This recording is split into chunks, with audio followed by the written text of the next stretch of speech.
a bad process can just be amplified. You can efficiently and effectively suck, Yeah. right? Like if you have a really bad process, you can apply really good technology and crash and burn faster. But, you know, the technology in and of itself, I call it the accelerant. But I will tell you, if you're not embracing the change in culture, then you're not getting it. Communication is contractual, collaboration is cultural. And that is the difference.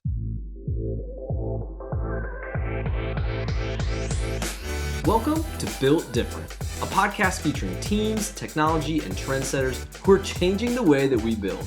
I'm Grant Hagan. And I'm Brian Miserata. And we welcome you to join a community obsessed with questioning the status quo, creating cultures of innovation, and equipping everyone with powerful tools to quite simply build different. Well, welcome back to the Built Different podcast. I'm one of your hosts, Grant Hagan. Thank you all so much for tuning in with us here for episode 12. We are nearing the end of season 2. It has been such a fun season. This will be our last pre-recorded episode, and then we're going to have a super fun conversation of our reunion episode with bringing people back from previous episodes. And so, one, we just wanted to mention, if you have questions and things that you've been burning to ask some of these folks that have been on with us, just email us at builtdifferent@dronedeploy.com. We would love to answer those questions here in our upcoming reunion episode. It's going to be super fun. We hope you guys look forward to it here coming up in the coming weeks. And just another thing that we wanted to note is that if you haven't seen a big resource that we put out a couple months back in the Reality Capture Playbook, we would love for you guys to go and tune in and look at that. It's really just helpful for you guys in getting the most out of using our platform on your project site. So would love for you guys to go Google Reality Capture Playbook by Drone Deploy, and hopefully that is a great resource for y'all. And the second thing we wanted to note is our upcoming user conference, which is going to be in October in Denver. It is going to be an amazing time to really connect with all these individuals in person, and then also our team. And so we're really excited to be able to host that again here at the end of this year. But on this episode, we have two of our friends with Jeff and DJ. And we've been talking a little bit about this in previous episodes of what is it like and what's some of the responsibility from the tech side to really help with implementation for some of these different tools. And so in this episode, that's really what we're going to focus on is really the tech side's responsibility and some perspective from our side of the life to really help get the most out of these platforms. So we really hope that you guys are encouraged by this episode and one, just get excited about the reunion episode coming up in the coming weeks. And so we look forward to putting this in front of you, and we hope that you enjoyed the episode. We'll see you on the next one. Thanks. Well, welcome back to the Build Different podcast powered by Drone Deploy and Instruction Site. We got some fun conversations coming online here. Brian, what do you think about this? I am excited for this one, to say the least. Excited? That's an understatement. Well, Jeremy, DJ, thank you guys for joining with us. So we're here at Groundbreak, kind of the source of a lot of growth over the years. Connection. It's been fun, man. I'm having a good time. I mean, Brian, we were talking about this beforehand. The energy here is awesome. Yeah. Absolutely. I mean, it's just interesting to kind of see over the last couple of years, right? Like how contractors even initially looked at technology as like a competitive differentiator. And now that conversation is becoming more open and sharing and knowledge exchange. Yeah, we were talking about it. It's like almost like a unifier now. You're like, hey, this is what's uniting us more than dividing us. And it's like, well, we didn't see that coming 5 years ago. It's funny because software goes through that phase, right? Where it's the new thing, it's solving a new problem, and you're almost at times hidden as an organization. Like, oh, I don't want to show anybody else that you're doing this. I mean, one thing just to see is like the marketing from the construction side, right? Like I'm starting to see customers post on their own about products, right? Like that is not completely organic. And at a point where they were like, oh, don't show that we do this because we're going to talk about this in a business development meeting, right? Like this is what's going to win us the job. At the end of the day, what wins you the job is the execution of building the building. Right? And it's your people on the job. It's your people on the job. That's the differentiator is the people you put in place. What do you think caused that shift? Like, how do we go from this like quiet, reserved to, I mean, we're 3-4 years in the future now and people are like posting about it and sharing it. Like, because we're construction dorks. People get excited about the little things that save you time, or like the tech that's really cool, or just something that makes your life easier. Yeah, I'll challenge. I think for me, we are construction dorks, right? And we sit around, we dork out about this, but a few of us got up to the leadership and they said, no, tech is not just cool. It is an accelerant to our company's growth. And all of a sudden, a couple of the tech forward companies started growing and started taking market share. And that drove the rest of the construction industry that's, I think, super competitive. Yeah. To say, well, I got to do that too now. But there also is a difference between doing it from a proactive standpoint and a reactive standpoint, Correct. right? Like, Yep. you don't just throw a technology into a broken process and assume that that's going to change your bottom line, right? It's good friend of mine, Nicole Carter. She's said one of the best things that I have stolen from her many times is Procore's really good at exposing bad SOPs or a lack of SOPs. Yep. And that's what usually failed when it comes to any sort of tech deployment, is you've got to define the process. Like, how are we going to use this tool? What's the benefit? The other thing, with software in general or just new tech that you're going to deploy is you have to engage the end user, the boots on the ground. People are going to be using the tool to get their feedback, to make sure they get their buy-in, because if they feel like they have no voice in the process, it'll fail. If your ops team doesn't pick up the tech and actually use it, you're just burning dollars. And I think I could be totally off of this. I think people know that, but then when it comes to actually doing that and like engaging the folks in the field, It sounds simple, but it's I may just be coming from a different world, but I'm not going to lie. Most of the times it's the fields that are looking for better alternatives to things that they're doing. It may not come in the form of a software, but they are looking at different forms, and the budgeting and the how to pay for this is usually one of the biggest hurdles for them, because they're like, I don't have the budget on my project. yeah, they Right? don't. But most of the time, like if I'm demoing or talking to a customer or prospect, this is great. I want it. I just don't have the money for it. Mhm. Why is that a roadblock for them? Right? Because they don't have the money to invest. But where I see like drone deploy, instruction site, some of those other companies, they've now pivoted the conversation of like, yeah, the tech's cool, but this is the added benefit if you implement it, right? And it's construction is always going to be a job where people work 15, 18 hours a day, Mhm. right? So one of the companies I worked at really looked at work-life balance. It doesn't mean they're going to work 6 hours and go home. If I can get you home in 12 hours, you can still do all your work. Mhm. That's a quality of life thing. And that is the ROI that's hard to measure. Ooh. You would measure it based on what is your attrition? Why are people leaving? Are they leaving because they have to go 18 hours a day to do the same thing, and the company doesn't want to make an investment in some sort of platform that could help? Even just a peace of mind. Like I remember going home at the end of the day, like always just constantly thinking about the project. Yeah. Right. Like, oh, is it going to rain tonight? Like every time every time it's about to rain, I still think, is my building weather tight? And I'm like, I'm not on a building. Right. Like, you still have these flashbacks to, what is the quality or what is the cost of a peace of mind for the field teams? and we were talking the other day about just the difference between qualitative and quantitative ROI, Yep. and how do you mix them, and it really isn't one more so than the other. But I mean, peace of mind. How do you You cannot put a price on peace of mind for sure. But people try. I I mean, mean, people certainly try, right? They try, and this is where I always challenge, because we come up against the ROI. I've been in the tech side for a long time, and even as a consultant, it's like, well, what's the ROI on that? And I go, well, can you quantify a mistake that you don't make? Yeah. 'Cause That was the issues with can't, BIM. But That who was the issues asks with about BIM. the ROI? It's the C-suite, the It's the one that C-suite. signs the checks. Yeah, the ones that sign the checks, and Right. I'm looking them in the face, and I'm going, that's not the point. You're missing the point here. And it's not you could, I mean, join a play, instruction site, join Procore. They can't run the business. Right? You still got to do the work, but it's about, are you going to do work? Are you going to work in the business? Or are you going to work on the business? Are you going to focus on getting silly stuff done, or are you going to provide value to your project?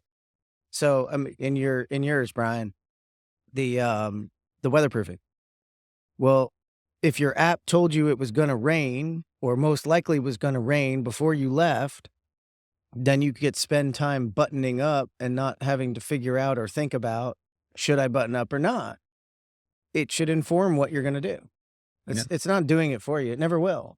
And that's But that's what's we're starting to see. It's going to happen more. It's we'd always talked about like, the superintendent who's built everything, has seen everything that happens. You can just set him in the matrix chair, check in, and pull all of that tribal knowledge out of his head. And, in talking with superintendents like that, they're like, well, I don't need to use Procore. I built everything that you can. I'm like, yeah, I appreciate that. But now let's leverage Procore to have the data, because I trust your gut, right? But you can't just go to somebody and be like, this is how I'm feeling. Now you can say, this is how I'm feeling, and here's the information to back it up. It just makes it that much powerful for them. We were talking on another episode just about how kind of this idea of reality capture is helping bridge the gap of knowledge transfer. Yeah. Hey, you get tell them that story, Brian. I'm just the intern in the pretty much had an intern, right? So you're building on your 4-week look aheads. You just say framing complete, right? Like very high level. He didn't understand like what goes into framing. He would go retroactively through photos to teach himself the process and the steps on how that means, right? Like top track, bottom track step. You know what I'm saying? Yep. Yeah. And like using tools that we had, I taught a different project about a type of weatherproofing system that I used in the Northeast, right? And I was able to show them remotely. Like, how are we using data? Like, not like you get a lessons learned at the end of your project, but what is that lesson learned really telling you? What information can you be told by just looking at some photos? Well, and just like having a superintendent sitting there with an intern, going through a 360 photo on a floor plan, on a timeline, tracking it through the job and being like, hey, I'm going to walk you through how this system got installed as if you were here for 12 months and you're here for 3. And now I'm transferring 50 years or 30 years of experience to a 3-month, in the industry person that it's just kind of like we haven't really thought the value that can bring to. Well, it's the mentorship. And right. If I have found anything, even more from the trades, I always talk about one of my favorite people in the world, Doug Smith.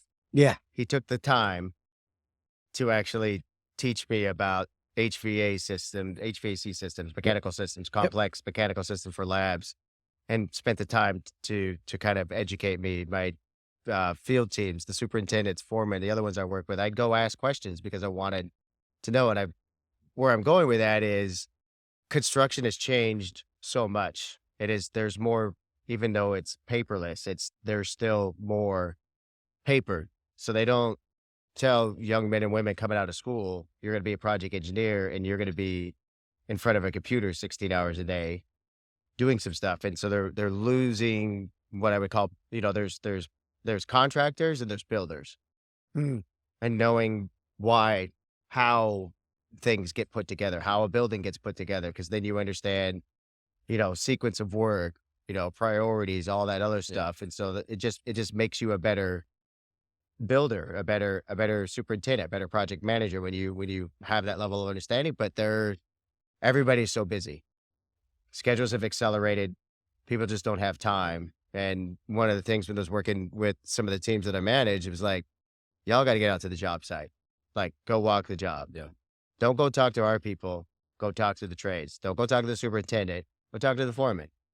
Just talk to them. Yeah. Ask them questions, because they will, if you show an interest, they'll teach you about stuff. Yeah. And it's like, anytime you show people pictures of things from their past, like tell me a time that you're sitting in you're after a vacation showing people pictures of the vacation you just went on. I mean, that's basically what any person on a project team would do of the project that they built if they have like organized information. That's their photos of the kids they carry in their wallet. Yeah. I did this job. I did this job. I did this job. I did this job. Yeah. Like, or even like, was in like an Uber with a friend, and he was just like driving through the city, and he's like, I built that job. I built that job. I built that job. I built that job. And it's like, that's the other thing that was really eye opening coming from like Doug Smith and the others is the amount of pride. Oh yeah. That the boots on the ground, the people that put their lives at risk every day, like putting work in place. Yeah. They have an immense amount of pride in what they do. And they get an immense source of gratitude, and they feel the impact of what they do. I think that's why you don't see a lot of builders actually leave. They stay around even through some tough times. They stick around. They keep building because it's inherently in them. And even on the software side of things, I go by buildings and structures that I know went through the platforms, and I'm like, I'd have handed that. And I had like this minuscule little bitty, But it's still the same amount of pride. But it's pride, but it's different pride. You're right. Now, but to pivot that to a tech yeah, conversation, you're building that, that relationship, like that baseline, like actually like building a relationship. Then you start asking, okay, what are your pain points? What are y'all struggling with? What do you wish that we could do better? So you have that conversation. yeah, Then it becomes a learning opportunity. You've learned from them. And now you can, there's a lot of times you show them like, hey, here's in Procore, here's where you can go. Here's construction site. Here you can access photos. And yeah. they didn't know. No, the cool one too is you want to have a good time. Go get a couple of extra cups of coffee. Go to that job trailer.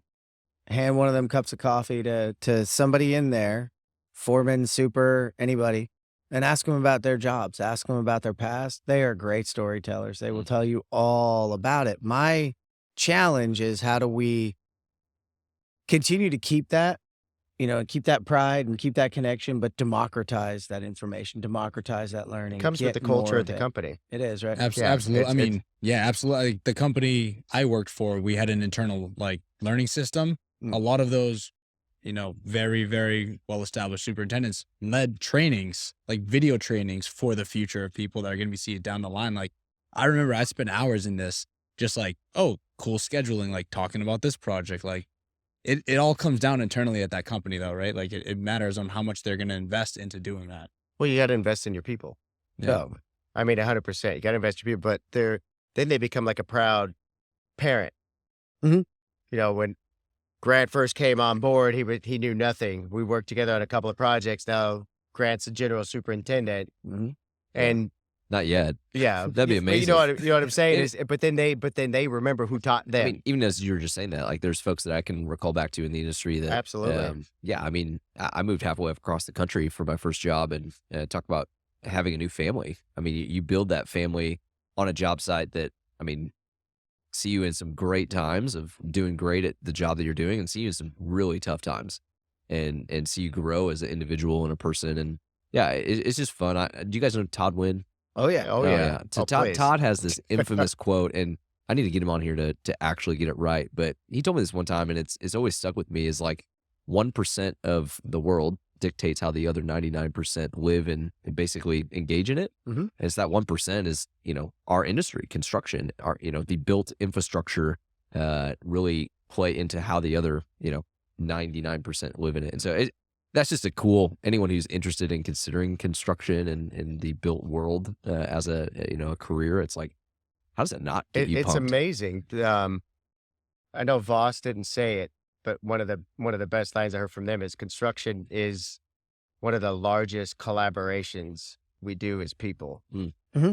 Right? It takes whatever you're building, small team, stadium, mega projects where there's, I was on a stadium project and we had 1,500 people on site. It's bigger than some small towns. I It mean, I is. grew up in Iowa. I drove through some pretty small towns But everybody's working together. Yeah. And building something Yeah. that hopefully is there, stands the test of time. It does stay. That's the other thing is you walk away from building, and that's, to Todd's point, like the 1% dictates how the 99% live and operate and function. That's the unique part, is that our built environment, once we're done building it, that's actually the beginning of its life. Exactly. It takes on a whole new life down the road. And, especially given the situations we've all been through for the last few years, I think we all look at space a little differently, right? I look at space and the future of what it's going to be, and what the future of real estate and offices, et cetera, are going to be. And I don't know what they're going to be, but I can tell you who's going to build it. Yeah. I thought you were talking space, like That's like what in I space. thought too. Well, because so I was talking to Keith Churchill from Bechtel. Yeah. And like he was like, yeah, like, when I, sometimes I'll go on the recruitment side and we'll meet with college, people in college, and they're asking us, what are we doing in space? And like they're asking these very forward thinking questions, which Bechtel is actually looking at. And I was like, wow, how do I get involved in a space project? But even like, Can we get a project done without change orders and on schedule before we try to go Absolutely. build on the moon? absolutely. Hope so. Sorry, did I say that out loud I again? know, right? Shoot. The dark secret of construction. Yeah. No, it's just construction is and will always be a relationship based business. Yeah. Like you build relationships internally, externally with your trade partners, up and down the organization, others. I mean, it's a relationship business. And if you can't manage relationships well, then you're going to have a hard time Yeah. being I'm curious successful.